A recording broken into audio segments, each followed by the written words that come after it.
नमस्कार, मैं हूँ doctor Malti Bhojwani, obstetrician and gynaecologist and IVF consultant, director Malti hospital and test tube baby centre, Bhopal, practising since last 40 year. Meconium stain liquor या meconium aspiration syndrome, ये क्या है?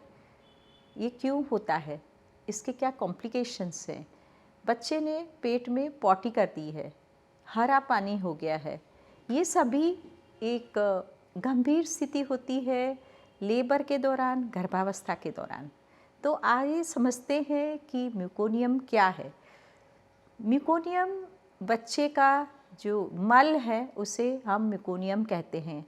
गर्भस्थ शिशु चारों ओर वो पानी में पलता है और कोई ठोस आहार नहीं निकलता, इसलिए उसका कोई भी मल बनता नहीं है। लेकिन जो पानी निकलता है उसमें कुछ लेनुको बाल होते हैं, कुछ पित्त होता है, इंटेस्टाइनल सेल्स होते हैं।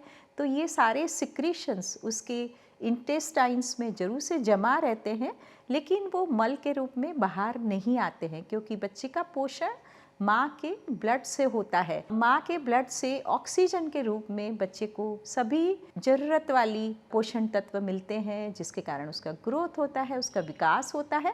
इसी कारण गर्भावस्था के दौरान बच्चा मल त्याग नहीं करता है। जब उसकी डिलीवरी होती है तब 24 घंटे के अंदर बच्चा पहली पॉटी पास करता है, जिसे हम म्यूकोनियम कहते हैं। ये हरे रंग का बहुत ही चिपचिपा सा पदार्थ होता है और ये गंध रहित, तो उसमें कोई स्मेल नहीं होती, और ये कभी कभी ब्राउन भी हो सकता है, हरा रंग गहरा भी हो सकता है। तो ये 24 घंटे के अंदर नॉर्मल रूप में बच्चा ये पास करता है। लेकिन कुछ स्थितियों में बच्चा अंदर परेशानी में होता है, उसका ऑक्सीजन सप्लाई कम होता है, तो उसके इंटेस्टाइन्स डायलेट होने लगते हैं, उसके मूवमेंट्स एक्सेसिव हो जाते हैं, उसके इंटेस्टिनल मोटिलिटी बढ़ जाती है, जिसके कारण वो गर्भाशय में ही अपना मल त्याग करता है, और जिसके कारण पूरा जो उसकी पॉटी के कारण पूरा एमनियोटिक द्रव होता है वो हरा हो जाता है। कभी कभी हल्का हरा हो जाता है, कभी गहरा हरा हो जाता है, और लंबे समय तक यदि म्यूकोनियम में बच्चा रहता है तो वो ब्राउन भी हो सकता है। तो इस स्थिति को हम म्यूकोनियम स्टेन लाइकर कहते हैं। ये स्थिति हालांकि माँ को कभी भी समझ में नहीं आती कि उसके बच्चे के आसपास का द्रव कैसा है, न ही यदि डॉक्टर उसको यदि चेकअप करेंगे पेट से तो भी समझ में नहीं आएगा।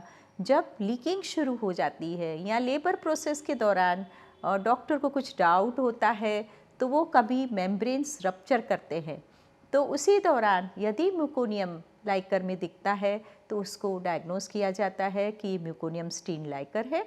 और कुछ स्थितियों में अल्ट्रासाउंड के डॉक्टर्स म्यूकोनियम को पानी के अंदर फ्लैक्स के रूप में देखते हैं, और कभी ये इंडिकेट जरूर कर देते हैं। तो किस स्थिति में बच्चा म्यूकोनियम गर्भ के अंदर ही पास कर देता है? जिन बच्चों का विकास कम होता है, उनका ग्रोथ रिटार्डेशन होता है, प्लेसेंटा ठीक से काम नहीं करता है, तो बच्चे को डिस्ट्रेस होता है, जैसे माँ का बीपी बढ़ जाना। उसी कंडीशन में भी बच्चा गर्भ के अंदर म्यूकोनियम छोड़ देता है।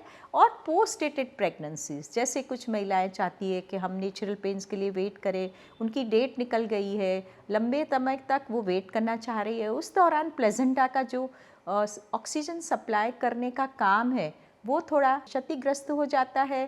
प्लेसेंटा अपना काम नहीं ठीक कर पाता, और इसके कारण बच्चे के जो ऑक्सीजन लेवल्स गिरना शुरू हो जाते हैं, और इस दौरान बच्चा म्यूकोनियम पास कर देता है। अब ये समझना बहुत ज़रूरी है, तो डॉक्टर म्यूकोनियम पास करने से क्या होता है, क्या गंभीरता पैदा होती है? तो डिलीवरी के दौरान यदि म्यूकोनियम स्टेन लाइकर है और यदि बच्चा डिलीवरी के दौरान पहली सांस लेता है, तो कुछ ना कुछ एमनियोटिक द्रव उसके पेट में चला जाता है और कुछ द्रव उसके लंग्स में जाता है। जब ये एमनियोटिक द्रव जो कि म्यूकोनियम वाला है उसके लंग्स में जाता है, तो ये वहाँ पे इरिटेशन या सूजन पैदा करता है, इन्फेक्शन पैदा करता है, और बच्चे को निमोनिया हो जाता है।